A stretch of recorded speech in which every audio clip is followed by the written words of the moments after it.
1992 से लेकर आज तक कितनी बदली अयोध्या? कार सेवा के समय भी मेरा यहाँ पर आना हुआ था जी। तब यहाँ लोकल सरकार हमारे खिलाफ थी। लोगों ने हमें यहाँ तक पहुँचाया। हम खेतों खलिहान से पैदल चलकर यहाँ पर पहुँचे थे। जो मोदी ने कर दिया वो कोई नहीं कर सका।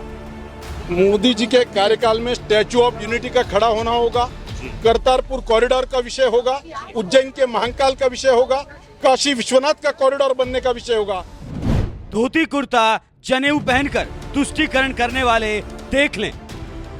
चुनाव के दौरान अपने धोती कुर्ता पहनकर जनेऊ पहनकर मंदिरों की परिक्रमा करने वाले आज अपनी वोट बैंक के लिए क्या कर रहे हैं, अपना किस समाज का वो तुष्टीकरण कर रहे हैं, इससे बात स्पष्ट हो रही है। बहुत ही जल्दी 22 के कार्यक्रम के बाद पूरे देश की जनता जब दर्शन के लिए आएगी तो दूध का दूध पानी का पानी हो जाएगा। श्याम जाजू जी इस वक्त पर हमारे साथ मौजूद हैं। श्याम जी, आप अलग अलग वक्तों में अयोध्या आए हुए हैं। आज की अयोध्या में थोड़ा सा चाहता हूं जो युवा वर्ग है, क्योंकि लगातार युवाओं का मैं यहाँ पर रुझान देख रहा हूँ, बहुत ज्यादा संख्या में युवा हैं। थोड़ा सा एक तुलनात्मक अध्ययन बता सकते हैं, पहले की अयोध्या और आज की अयोध्या में क्या अंतर देखते हैं? कार सेवा के समय भी मेरा यहाँ पर आना हुआ था जी। तब यहाँ लोकल सरकार हमारे खिलाफ थी। लोगों ने हमें यहाँ तक पहुँचाया। हम खेतों खलिहान से पैदल चलकर यहाँ पर पहुँचे थे। वो संघर्ष पूरे देश ने देखा है। उसके बाद लोगों के मन में फ्रस्ट्रेशन था कि हमारे मन का सपना कब साकार होगा, यहाँ राम मंदिर का कब निर्माण होगा। राजनीति में लोग हमें चिढ़ाते थे, मंदिर वही बनाएंगे, तारीख नहीं बताएंगे। अब मोदी जी के नेतृत्व में मोदी जी ने बता दिया, ये मोदी जी के कार्यकाल में ही मुमकिन हो सकता है। जो बोला वो उन्होंने करके दिखा दिया, अपना मेटल प्रूव किया है। और आज अयोध्या नगरी आर्थिक दृष्टि से एक नया तीर्थाटन जिस प्रकार से हुआ है, जो जन सैलाब यहाँ पर उमड़ा है, इससे ये प्रकट हो रहा है कि मोदी जी की जो विजन है, जिसकी जो उनकी नीति है, जो उनकी नियत है, ये साकार हो रही है। और पूरे अयोध्या ही नहीं, पूरे यूपी में नहीं, पूरे विश्व में अयोध्या के बारे में एक विशेष आकर्षण तैयार हुआ। एक चीज ये जानना चाह रहा हूँ आपसे कि जिस तरीके से विपक्ष इस पर राजनीति कर रहा है, जब अपने आप अपना जनेऊ दिखाते हैं, जब अपने आप परिदक्षिणा करते हैं, जब अपने आप मंदिरों में जाते हैं, तब कहते हैं कि धर्म दिखा रहे हैं। आज कह रहे हैं कि धर्म बहुत पर्सनल मुद्दा है, इसको इस तरीके से नहीं दिखाना चाहिए। तो मोदी जी पर उस तरीके से आरोप लगा रहे हैं कि एक तरीके से ये एक चुनावी स्टंट होने वाला है। जो अयोध्या में रामलला की जो प्राण प्रतिष्ठा होने वाली है, उनको क्या कहेंगे? अपने समय पर तो सब जायज है, अब कह रहे हैं कि सियासत कर रहे हैं। मोदी जी के कार्यकाल में स्टैचू ऑफ यूनिटी का खड़ा होना होगा, करतारपुर कॉरिडोर का विषय होगा, उज्जैन के महाकाल का विषय होगा, काशी विश्वनाथ का कॉरिडोर बनने का विषय होगा। और अब नई घोषणा उन्होंने जो करी है कि वृंदावन का भी 84 कोस परिक्रमा का मार्ग भी अभी 6 पदरी का हो रहा है, उसका भी कायाकल्प होने जा रहा है। इन सब बातों से उनको मालूम है इसमें कितनी ताकत है, लोगों की श्रद्धा है।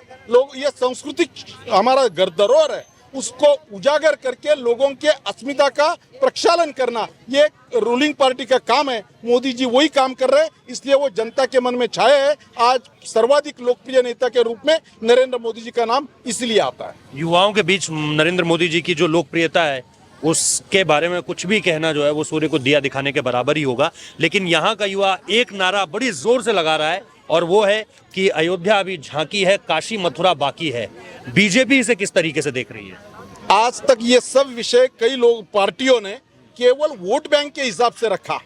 आज भी मैं देख रहा हूँ अयोध्या का, जब तक उनको इनवाइट नहीं गया था तब हमें इनवाइट नहीं आया। इनवाइट जाने के बाद हम जाएंगे नहीं जाएंगे इसकी चर्चा करते करते आज कह रहे कि हम इसमें नहीं जाएंगे। चुनाव के दौरान अपने धोती कुर्ता पहनकर जनेऊ पहनकर मंदिरों की परिक्रमा करने वाले आज अपनी वोट बैंक के लिए क्या कर रहे हैं, अपना किस समाज का वो तुष्टीकरण कर रहे हैं, इससे बात स्पष्ट हो रही है। बहुत ही जल्दी 22 के कार्यक्रम के बाद पूरे देश की जनता जब दर्शन के लिए आएगी तो दूध का दूध पानी का पानी हो जाएगा। और मोदी जी का कर्तृत्व लोग कैसे अप्रिशिएट करते हैं, कैसे प्रमोट करते हैं, उसकी भी परीक्षा, उसकी भी झांकी लोग देख लेंगे। एक आखिरी सवाल ये कि लोग ये जरूर कह रहे हैं अब कि अब आप 23 के नतीजों पर क्यों बात कर रहे हैं? मतलब वो तो हो गया, मोदी जी ने कर दिया, अब तो यहाँ तक कि लोग 27 पर भी बात नहीं करना चाहते। लोग कहते हैं 29 देखेंगे अब सीधे तौर पर।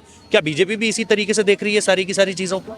जनता की नब्ज पहचानना जनता क्या चाहती है और उस हिसाब से प्लानिंग करना, केवल प्लानिंग नहीं करना, उसके लिए आर्थिक नियोजन करना और देश के इकोनॉमी को आज वर्ल्ड की 5वें नंबर की इकोनॉमी पर पहुंचाना, झुग्गी झोपड़ी से लेकर गरीबों को लेकर सबकी चिंता करना। इसलिए मोदी जी आज पूरी देश की जनता में छाए हुए हैं। उनको इस देश की जनता के नब्ज मालूम है, उसी प्रकार से वो काम करते हैं। इसलिए अयोध्या, इसने तो एक नया विक्रम प्रस्थापित किया है, नया कीर्तिमान स्थापित किया है। पूरे विश्व में अयोध्या आज आकर्षण का केंद्र बन गया है। श्याम जी, एक बस आखिरी बात कहूंगा, नरेंद्र मोदी जी की पगड़ी की बहुत बात होती है, आज आपकी पगड़ी भी बड़ी जबरदस्त लग रही है। ये कहाँ से है? अयोध्या ये सांस्कृतिक शहर है जी। अभी अभी हनुमानगढ़ी पर दर्शन कर मैं आया, एक भक्त को रहा नहीं गया, उसने मेरे सर पर ये चढ़ा दी कि ये आप मोदी जी के प्रतिनिधि बन के यहाँ पर आए हैं। इस अयोध्या के नगरी का मैं यार रहवासी हूँ, हमारे जीवन में क्रांति करने का काम इस प्रकल्प ने किया है, इसलिए उन्होंने चढ़ाई है, इसलिए मैंने उसको धारण किया है। बहुत सम्मान, बहुत सुंदर, धन्यवाद।